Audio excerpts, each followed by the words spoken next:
When I was a kid, I loved Dawn of War. It was an RTS with great mechanics, great story, and units from the tabletop game that I loved. So when Realms of Ruin got announced, I was pretty excited because I'm interested to see, will this do for AOS what Dawn of War did for 40k? So when the kind folks at Frontier reached out to me and asked if I wanted to try out the game, I jumped at the opportunity.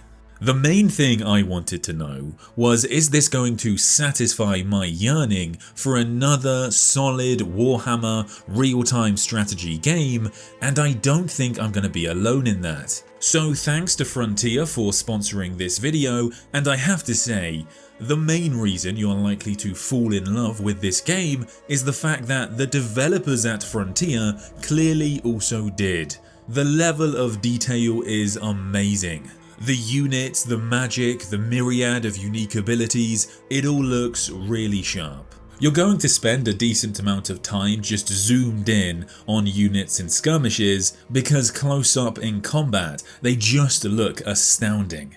And my favourite detail is the fact that strewn bodies are just left across the battlefield. It's nice to have a reminder of your accomplishments as a general, and even though Khorne doesn't take part in this game, it's good to know that there's a feature here that he'd really approve of.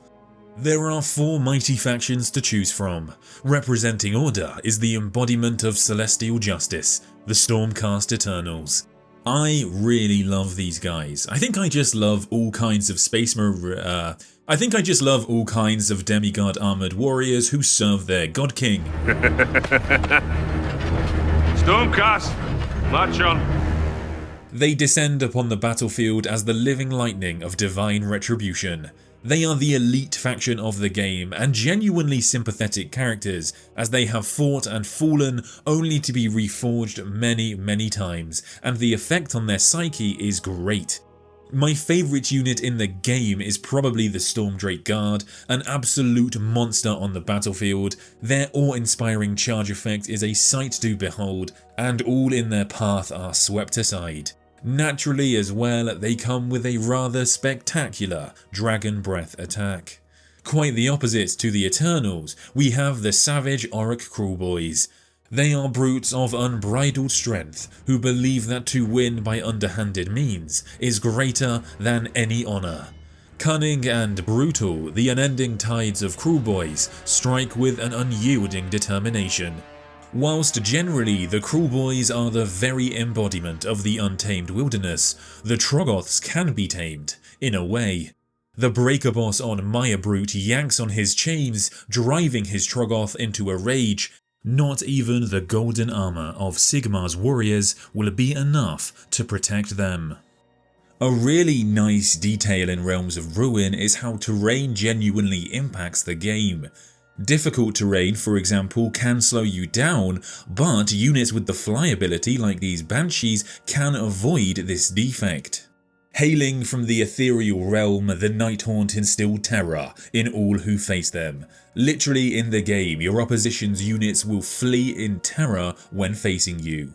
They are led by the powerful Knight of Shrouds, Lord Glome. He was cursed by the necromantic powers of Nagash to lead the host of the Nighthaunt into a spectral battle against those who dare cling to life. The sorcerer Stroker, on the other hand, serves her god Zeech very willingly. She is the embodiment of waking up on the wrong side of the bed and is desperate to earn her lord's favour and ascend to demonhood. Masters of the arcane mysteries, Zeech's followers weave spells and schemes that defy comprehension. The enigmatic Lords of Change will soon arrive and unravel the very fabric of reality. With their cunning intellect and eldritch power, they have planned for everything. As this is a Warhammer game, of course it comes with some really exciting lore. The storyline takes place in the realm of Ghur, the realm of beasts, one of the 8 mortal realms. There's a strange beauty to the landscape, but also an untamed savagery. Ghur has 2 moons. It used to have a third, which, according to legend, was devoured by the realm. Fate conspires against us both. Not fate. Duty. Duty claims us all, I did. Only by its cost are we made worthy of Sigmar.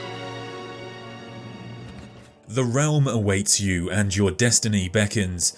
The first 3 levels of the campaign act as a tutorial, and it leads into this incredible story co-written by legendary Black Library author Gav Thorpe. Experience the gripping tale of the embattled Dawnbringer Crusades as they strive to reclaim a land torn asunder. A mysterious power flows through the veins of this ravaged world, beckoning heroes to rise and villains to scheme. The Stormcast will clash with the Kruleboyz, each vying for control, but secretly the other sinister forces hidden in the shadows are waiting for their time to strike. As well as the main campaign, Conquest mode is particularly interesting to me. You'll get to embark on your own uniquely generated campaign. Rule-breaking twists will challenge your tactical prowess. Reduced unit vision, heightened unit speed, and time constraints, for example, will add extra layers of complexity. Forge your own path to victory, or take on additional battles to carve your name in the annals of Conquest. But your experience need not be solitary if you so wish. Share your Conquest mode seed with fellow tacticians, ensuring a shared adventure. Prove your mettle not just to the realms, but to your peers as you rise together in the face of unpredictable challenges. Or if you're feeling confident enough to take on your friends, you can throw down in 1v1 clashes or form alliances in intense 2v2 battles. You can even rise through the ranks in competitive play, challenging warlords from across the globe. But this is Warhammer, and so the battle extends beyond the front lines. You get to paint your own army. In fact, choose colours from the Citadel paint range, including these colours that have very bizarre names. And then once you've got a colour palette that you like, you can name it so that it really feels unique to you. Become a creator, design and build your own worlds in the map editor, wielding the same tools employed by the game's architects. Craft intricate battle maps, adjust biomes, terrain, and place objects to form dynamic combat scenarios, or just because, it looks cool. And then share your masterpieces with the world through the in-game workshop, leaving an indelible mark on the realms of ruin.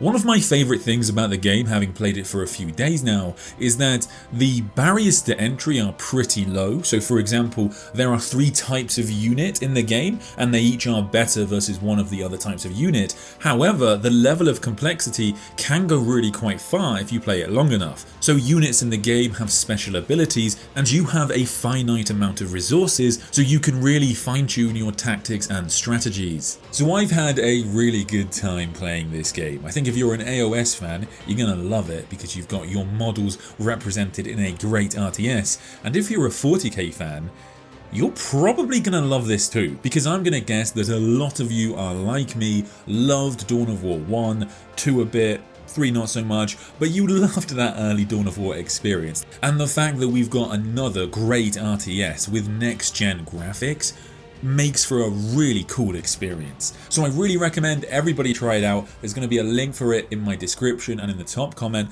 Let me know what you think of the game. Thank you so much to Frontier for sponsoring this video, and I'll see you next time.